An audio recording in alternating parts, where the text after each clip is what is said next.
welcome back to the Hand Toolery. Today I'm going to be building a democratic chair. So as you can see on my Instagram page, a while ago I found these ash logs by the side of the road, and actually they became a number of projects.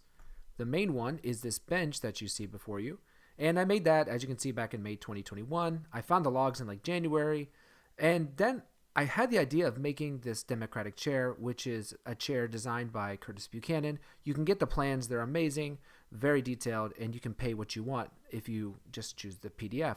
And so that's what I did. I don't actually have footage of myself breaking up the ash logs, splitting them out. But I have done this before, and so here's some footage of me with a white oak log.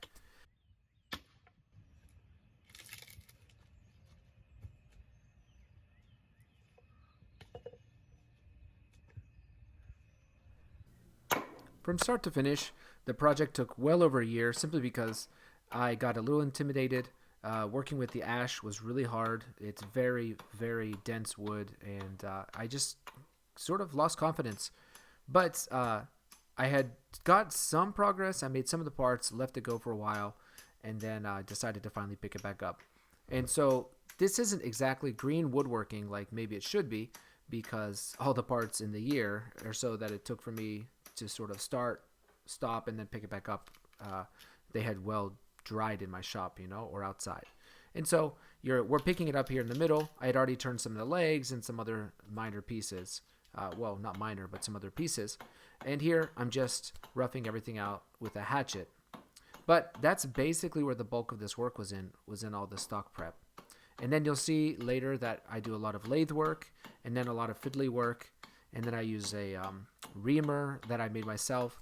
So I do hope you enjoyed this video, and that it's maybe a little bit helpful if you decide to make your own democratic chair. But if that's the case, if you do decide to make your own, I would just follow Curtis Buchanan's videos, because they're absolutely amazing, and I refer to them often. So yeah, again, I hope you enjoy.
Okay, a little bit of a talking break here. This is momentous for me. This seat is the thing that's been stopping me from working on this Democratic chair. I started it a long time ago. I split the logs out over a year ago, I think. I don't know. It's been a long time that I split them out. And I made a bench out of them. But when I made that bench, it was such a lot of work. It was so much work that I kind of lost motivation. And like, to think what I had to do now is I had to split out a stump and then let it dry and then get it all sort of, milled up. It didn't have to be perfect, but it had to be close, right? So I got all these, the top face is really good. I put the winding sticks on them. I don't think I showed that, but the backs are pretty close. The sides that need to be square are square. And so yeah, now I have a blank that's just about the size I need. But yeah, and the ash is just incredibly hard to work in some ways. Like, it's just very, very tough. And it wasn't easy to split out. I didn't have a great billet or whatever. So I was trying to go off of, the other thing is, like, my scrub plane, I thought, I don't know, I just thought it was not working very well, and so I just stopped using it. But then I went and actually just sharpened the iron, so that'd be a lesson to you. And then it just performed like butter. I probably could have knocked a number of hours off of this if I had just sharpened up the scrub plane. So yeah, all that said, this is a huge step for me. I have a lot of more things to do. I have a lot more to do, but I actually detoured and started working on the other parts, like the chair parts and whatnot. So I'm gonna get on to turning the rest of the stuff. I'm not going to draw a knife at all, but yeah, I've got a whole lot of other things ready to go. So, but yeah, I'm really, really excited about this point. I have a seat blank, which is huge.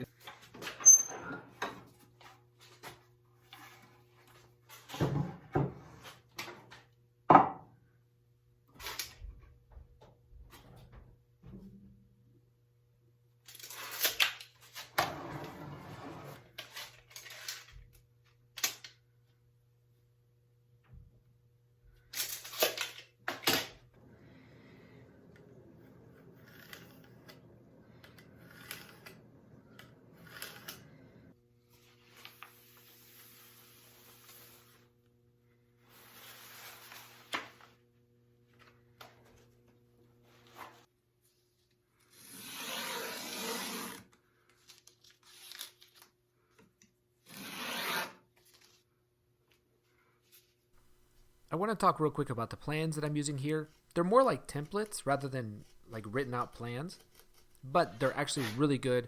They're very accurate, and I highly recommend them. Normally, I don't like plans. I don't use plans, even though I offer plans on my Etsy store. But the reason why I like to, go without plans is because I learn a lot along the way. And so the reason why I decided to use plans for this one is because I actually just wanted to make that chair. And I wanted to have the dimensions, and particularly like how tall or how far apart things were, and like the seat template itself. And I think I mentioned this on my Instagram, but the PDF file for the plans that you see me using here is available at a sort of pay your own price cost. So you just put it in, and I would recommend that you pay a fair price, of course, if you can afford it. And then it costs like 10, maybe not even $15 to print out large sheets like this total at like a FedEx or something like that. So for me, it was under $10 because I only printed 2 of like the 3 sheets. So yeah, like I said, I'm so glad that I have these plans because they came in really handy, and they did help me just make exactly what I wanted. At the same time, I feel like I didn't learn a lot about like the how or the why, like how I do sight lines or why it's this way. And that's all sort of made up for in the video series that he does. So again, highly recommend those.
You can see I've transferred the sight lines to the back. This is the underside actually, not the back.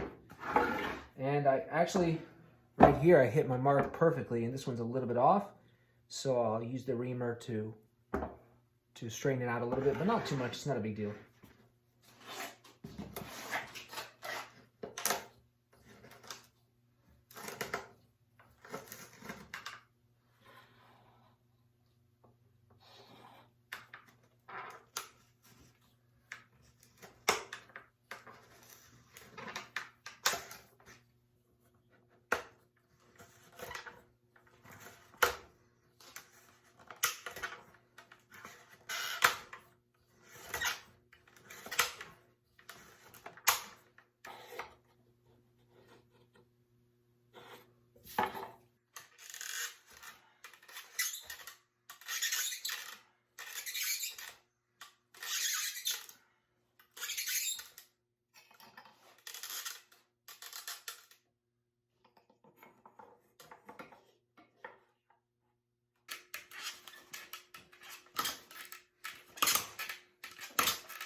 I'm all set up to steam this piece here, which is going to be the crest rail. This is my improvised steam box made out of fence boards that are cedar that I had laying around. They're just screwed together. Got a little trapdoor in the back, cut out to match the steamer itself. It's a closed steamer. And I made this little thing here. It'll rest to keep it elevated. And then the front door will swing open like that. So, ready to go.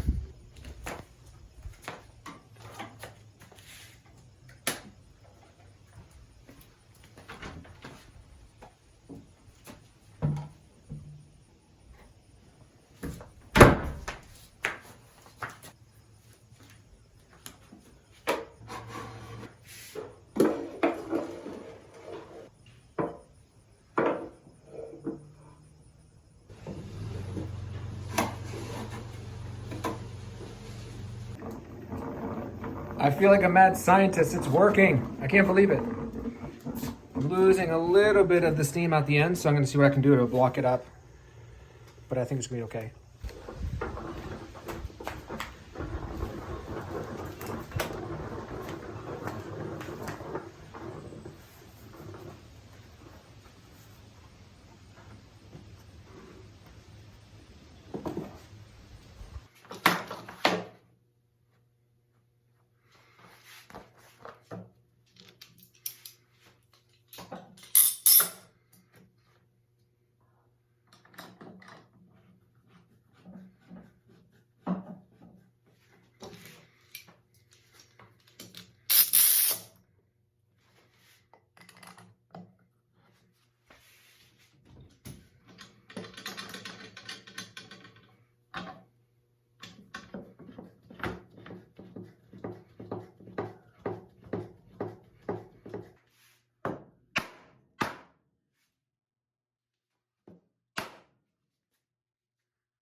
Well, I'm going to call that a resounding success. I had no tearing out or anything really at all in the back. Some fibers lifting up maybe a tiny bit, but it's basically smooth. I'm going to chalk that up to leaving it in the box almost a full hour and using perfectly quarters ribbon. It's actually not sewn, it was ribbon out, as you saw. Quarter ribbon grain. So, can't beat that. I don't think there's any way I can make that bend any better. So I'm gonna leave it a little bit underbent, I guess. And, it's just gonna have to be what it is because I don't have the capacity to do it anymore.